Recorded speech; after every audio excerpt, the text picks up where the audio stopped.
So my dear brothers and sisters, as you are aware, we are in snow season.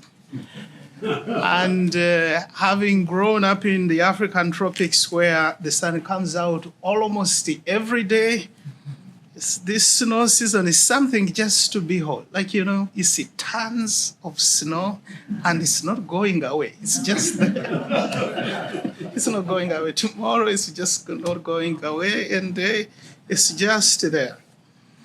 But around this snow, or from the abundance of snow, people have developed or created this analogy around snow, and the analogy of the snowball effect.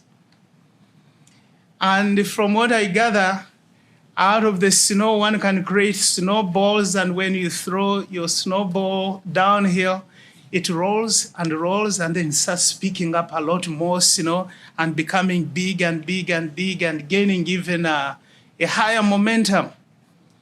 So this snowball effect is that analogy about something that starts small with even a slow speed, yet keeps growing and growing, and even its speed accelerates. So my reflection today is just titled The Power of Small Things. It's the power of small things. Today in our first reading, we read about King David and Bathsheba, the wife of Uriah. And we are warned about the snowball effect of sin.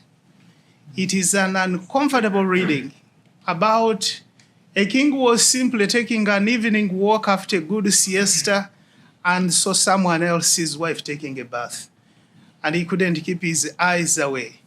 And he lingered too much. And consequently, he could not get her out of his mind. And from that point on, everything just went down, down, down, down, down. He inquired about her, and he learned she was Uriah's wife. Right there was a very clear and visible stop sign. Please don't go any further. This is somebody else's wife, which the king chose to drive through, and he committed adultery. And when he realized the huge consequences of his choices, he quickly organized a cover-up through manipulating the husband of the wife. However, the cover-up didn't stick either. So he moved it a notch higher, and he organized the actual murder of the husband of the wife, of this woman. Something that he started small, just by looking at somebody and lingering for too long, somehow started growing in size, and it accelerated in speed, and somehow simply went out of control. This is the spiritual analogy that we are talking about, the snowball effect of sin. Something that started as just a little speck, just a little dot, that somehow gathered so much around it and so much speed and spun out of control. Well, my brothers and sisters, there are things in our lives that can start innocent, can start small and slow.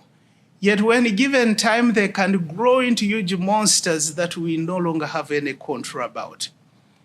Think about all the addictions and how they all started tiny and easy to control, yet with the time gained so much size and speed that the victim just became powerless about it. Think of the small and charitable remarks about other people that sometimes that we make and keep repeating, that it ended up maybe growing into just meanness, just outright meanness over time. Think about the small negative attitudes about individuals or communities that slowly accumulated and grew into downright hatred for the individual or even for the community. We're being cautioned that do not underestimate the power of small things. Do not underestimate the power of small things. That is about David and the lesson. In the gospel, on the other hand, the Lord is using the image of the mustard seed to paint for us even again a more positive picture about small things. So And he says small positive things can also accumulate or grow into something good and big that can actually be pleasing in the eyes of God. Small acts of charity and love and small acts of service can grow into a big tree, as we've heard, that can be so pleasing in the eyes of God. Again, do not underestimate the power of small acts. Do not underestimate the power of small acts. Here at the Peyton Center, there is someone I know who regularly offers to take the altar linen and the liturgical vestments to the dry cleaner at her own cost.